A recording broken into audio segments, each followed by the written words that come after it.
आपका स्वागत। आज के इस वीडियो में हम अध्याय 1 प्रश्नावली 1.3 का प्रश्न संख्या 3 हल करेंगे। प्रश्न संख्या 3, निम्नलिखित को P बटा Q के रूप में व्यक्त कीजिए जहां P और Q पूर्णांक हैं तथा Q is not equal to 0। प्रश्न के 3 भाग हमें दिए गए हैं। पहला 0.6 बार, दूसरा 0.47 बार, तीसरा 0.001 बार। आइए पहले भाग को हल करें।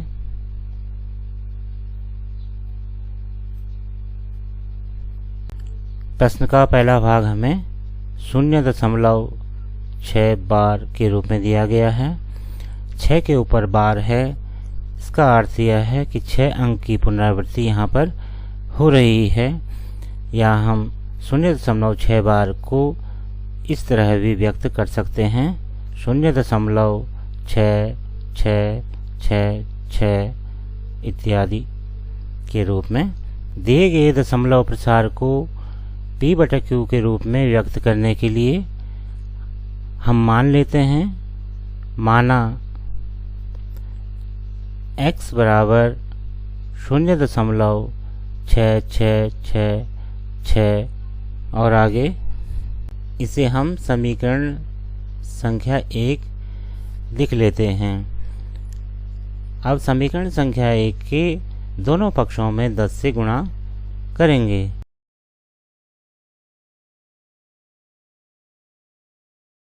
समीकरण 1 के दोनों पक्षों में 10 से गुणा करने पर बाएं पक्ष में 10 गुणा x यानी 10x तथा दाएं पक्ष में 6.6666 और आगे दाएं पक्ष में 10 से गुणा करने पर दशमलव एक स्थान दाएं खिसक जाता है और इसे हम समीकरण संख्या 2 के रूप में चिह्नित कर सकते हैं।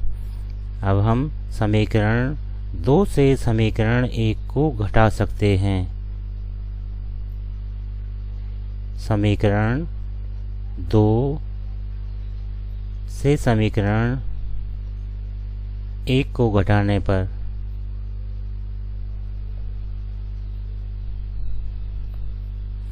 बाएं पक्ष में समीकरण 2 के 10x है और समीकरण 1 के बाएं पक्ष में x मौजूद है, तो लिखा जा सकता है 10x ऋण x। और इसी तरह से दाएं पक्ष में समीकरण 2 के 6.6666 डॉट ऋण और समीकरण 1 के दाएं पक्ष में 0.6666 डॉट। अब अगले चरण में 10x ऋण x बराबर 9x बराबर और दाएं पक्ष में 6.6666 से 0.6666 को घटाने पर हमें 6 की प्राप्ति होती है। इसे हम ऐसे देख सकते हैं, 6.6666 ऋण 0.6666 0.000.6। इस तरह से 9x बराबर 6 और अगले स्टेप में, अगले चरण में x की वैल्यू हम ज्ञात कर सकते हैं 9 के पक्षांतरण द्वारा। 9 को हम दाएं पक्ष में पक्षांतरित कर देते हैं जो कि 6 के बटे में आ जाता है। और यदि हम अंश और हर में 3 से भाग दे दें तो 3 का भाग 6 में 2 बार और 3 का भाग 9 में 3 बार जाता है।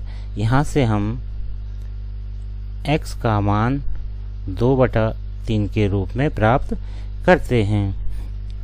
तो अब x का मान हम लिख सकते हैं, या 0.6 बार बराबर 2/3। अतः हमने 0.6 बार को P बटा Q के रूप में लिख लिया है। आइए अब प्रश्न का दूसरा पार्ट हल करें। दूसरा पार्ट हमें 0.47 बार के रूप में दिया गया है। 0.47 4 7 बार का अर्थ है कि यहाँ पर अंक 7 की पुनरावृत्ति लगातार हो रही है। अतः हम इसे इस तरह से लिख सकते हैं 0.4777 और आगे। यहाँ भी हम मान लेते हैं कि माना x बराबर 0.4777 और आगे, और इसे हम समीकरण 1 मान लेते हैं। पिछले प्रश्न की भांति यहाँ भी हम दोनों पक्षों को 10 से गुणा कर देते हैं। समीकरण 1 गुणा 10, दोनों पक्षों में 10 से गुणा करने पर हमें बाएं पक्ष में 10x तथा दाएं पक्ष में 4.777 और आगे की प्राप्ति होती है, और इसे हम समीकरण 2 के रूप में लिख सकते हैं। समीकरण 1 और 2 को अगर हम गौर से देखें तो देखने से यह पता लगता है कि यदि हम इस स्थिति में समीकरण 2 से समीकरण 1 को घटाते हैं तो दाएं पक्ष में हमें केवल पूर्णांक की प्राप्ति नहीं हो पा रही है। अतः हम समीकरण 1 को पुनः 100 से गुणा करते हैं। 100 से गुणा करने पर समीकरण 1 का रूप इस तरह से हो जाता है। बाएं पक्ष में 100x बराबर दाएं पक्ष में 0.2 स्थान दाएं खिसकता है और दाएं पक्ष 47.777 इत्यादि के रूप में सामने आता है, और इसको हम समीकरण 3 के रूप में नोट कर सकते हैं। अब यहाँ यदि हम समीकरण 3 से समीकरण 2 को घटाते हैं तो हमें दाएं पक्ष में पूर्णांक की प्राप्ति हो जाती है।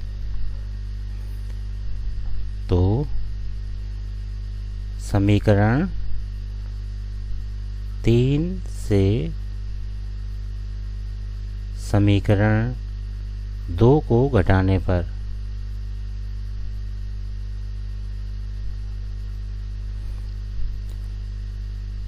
बाएं पक्ष में 100x ऋण 10x और दाएं पक्ष में 47.7777 ऋण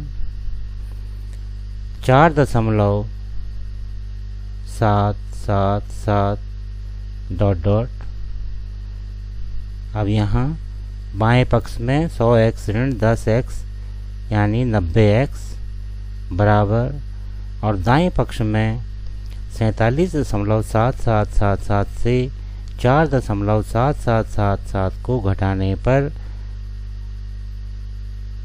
43 की प्राप्ति होती है। अगले चरण में हम 90 का पक्षांतरण दाएं पक्ष में करेंगे और लिख पाएंगे x बराबर 43/90। इस तरह से हमने x को 43/90 के रूप में या p/q के रूप में या परिमेय के रूप में लिख लिया है। x जिसे हमने 0.47 बार के स्थान पर माना था को हम अब 43/90 के रूप में या परिमेय रूप में लिख सकते हैं। अतः हम अपना उत्तर दे सकते हैं 0.47 बार बराबर 43/90। आइए प्रश्न का तीसरा भाग हल करें। तीसरा भाग हमें 0.001 बार के रूप में दिया गया है। यहाँ 001 3 अंकों के ऊपर बार है। इसका अर्थ है कि इस दशमलव प्रसार में 001 की पुनरावृत्ति हो रही है या ये तीनों अंक रिपीट हो रहे हैं। तो हम 0.001 बार को इस तरह भी लिख सकते हैं, 0.001 और आगे। यहाँ भी हम मान लेते हैं कि माना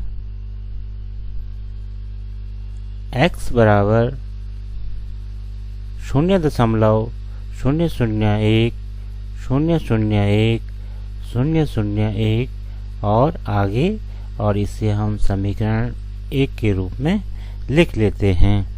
यहाँ हम समीकरण 1 को यदि 1000 से गुणा कर देते हैं तो हमें समीकरण 1 के दाएं पक्ष में पूर्णांक की प्राप्ति हो जाती है। समीकरण 1 गुणा 1000, तो बाएं पक्ष में 1000x और दाएं पक्ष में 0.3 स्थान दाएं हो जाता है, यानी 1.001 और आगे दाएं पक्ष में रहेगा, और इसे हम समीकरण 2 के रूप में चिह्नित कर लेते हैं।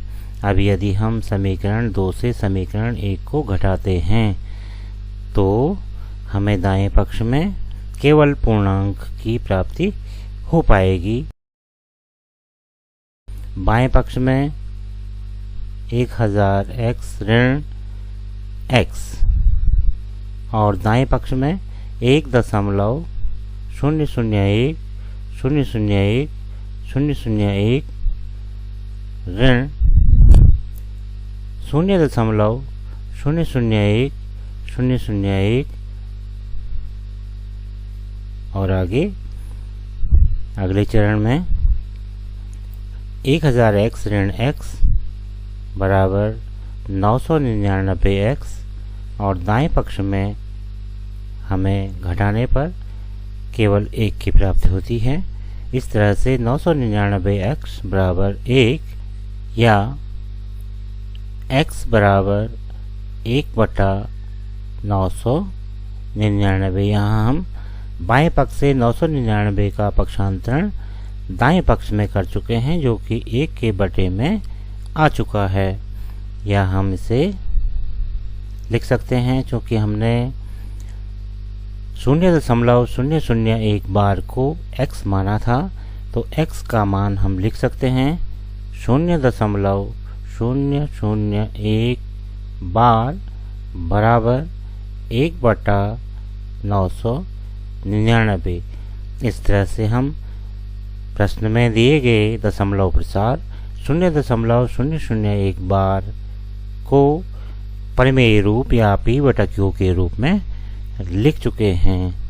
अतः अपना उत्तर हम दे सकते हैं 0.001 बार बराबर 1/999।